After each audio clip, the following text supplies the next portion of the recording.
আসসালামু আলাইকুম। আপনারা সবাই কেমন আছেন? আমরা সবাই ভালো আছি। এই তো ঈদের স্পেশালি ব্লগ চলে এসেছে।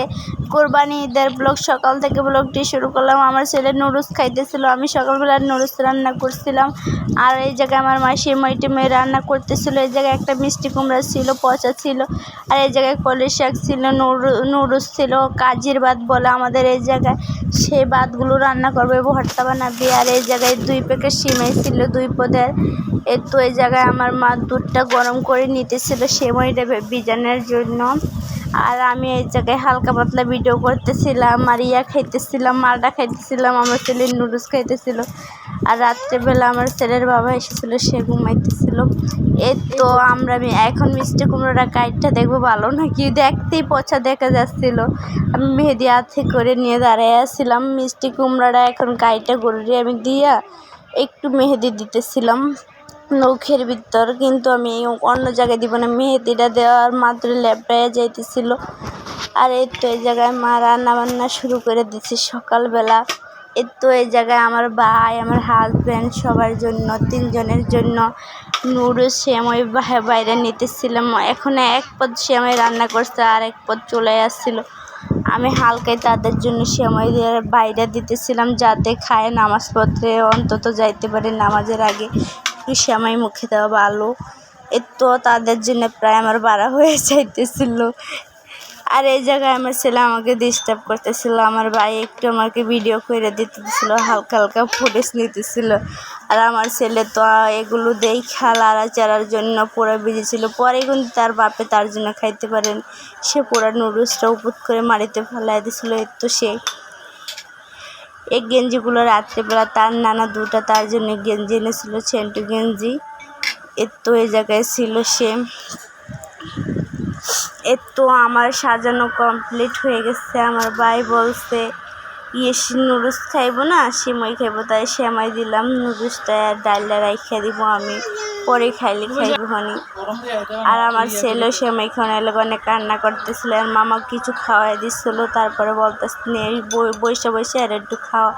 সকালবেলা মনে খিদা লাগছে, কান্না করতেছিল, আর তার জন্য আমি তাকে খাওয়াইতেছিলাম বসে বসে। আমার ছেলেও তো মাশাআল্লাহ দিলে একটু খাইছিল, কি মাশাআল্লাহ বলতে বলবেন না একটু। গ্রামে আসে পুরা আমি গাইয়ে হয়ে গেছি, একটু মজা করলাম। গ্রামের তাই নিজের ইচ্ছায় এসেছি। আমার ছেলেকে আমি খাওয়াই দিতেছিলাম, আর আমার ভাইয়ের সাথে কথা বলতেছিলাম, হাসতেছিলাম। এই জায়গায় আমার বাবারে আমার ভাই এই দুগুলোকে এটারে বলে কি জানি আমি বলতাম, ভুলে গেছি এই পাঞ্জাবি টাইপের এই পরে নামাজ পড়তে যাইতেছিল। এই জায়গায় যে কাজির ভাত ছিল, কালি জিরার ভর্তা, তেলের ভর্তা, ডালের ভর্তা, শুটকির ভর্তা, মরিচ ভর্তা, আলুর ভর্তা, পরে কলের শাক, এসব ছিল। এখন এই ভাতটা আমার চাষতে দিয়ে তার খাওয়ার জন্য। ভাতটা অনেক চোখো চোখো লাগে, খাইতে অনেক মজা লাগে। ঈদের টাইমে আমাদের একটা ট্রেডিশনাল, সবাই এরকম খায়। আমার ছেলেকে হালকা পাতলা রেডি করে দিয়েছিলাম। আমার বাবার সবাই নামাজ পড়ে আসছে, আমার বাবা ছবি তুলবো, তার জন্য রেডি করে দিতে বলছিল। তার বাবা খাইতেছিল, আর তাকে আমি রেডি করতেছিলাম, ছবি তুলতে হবে। আর এই জায়গায় আমার একটা ফুফাতো ভাই, আমার ক্লাসমেট বলতে পারে, সে এসে গল্প করতেছিল। আমার স্বাস্থ্য বোনের মাইয়া তার জামাটা আমাকে দেখাইতে আয়া যে আমি ক্যামেরা অন করছি, লজ্জায় চলে যাইতেছি। বেশিরভাগ ভিডিওটা সে আমাকে করে দেয় কিন্তু। এই জায়গায় মাংস বোনা করছিলাম সকালের জন্য, ভর্তা বাদ ওগুলো ছিল, মাংস বোনা ছিল। ভিডিওটা ভালো লাগলে লাইক কমেন্ট শেয়ার করতে বলবেন না। মাঝখানে একটু বলে দিলাম। আমার মাংস বোনাটা হয়ে গেছে, কিন্তু মাংস বোনাটা দারুণ ছিল, বিশ্বাস করবে না, দেখেই বোঝা যাচ্ছিল। আর কোরবানির গরুর মাংস নিয়ে এসেছিলো। এই জায়গায় আমার বাবা এগুলো প্যাকেট করতেছিল, আর এই জায়গায় গরুর বুড়ি ছিল। আমার মা এই জায়গায় মাথার গোশ কাটটা নিতেছিল, আর এগুলো আমার ভাইয়া কাটছিল, বড় ভাইয়া। আর ওই জায়গায় আরও গোশ আছে, সব প্যাকেট করে ফ্রিজে রাখবো। এখন 3-4 কেজির মতন রান্না করব, যাতে কাল সকাল পর্যন্ত আমাদের চলে জায়গা। এই জায়গায়ও ছিল কলিজা টলিজা। আমার মায়ের কাইটা নিতে আসতে, প্রায় কাটা শেষ, আরও কাটা আসছে। বুড়িগুলো পরিষ্কার করা হয়নি, পরিষ্কার করতে হইবে। আর আমি বারবার এগুলো দেখতেছিলাম, এগুলো এত কিউট লাগতেছিল, ধুয়ে রেখে দিছিল। নিজে তো করবো না, অন্য করবো, বসে বসে তাদেরকে হুকুম করা।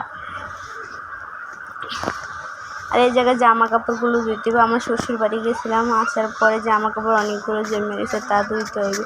আর আসার টাইমে এই তো আলমুজান ছিলাম, কামরাঙ্গা ছিলাম পাতার জন্য। অনেকে এগুলোকে জামরুল বলে, আমরা বলি আরমুজ।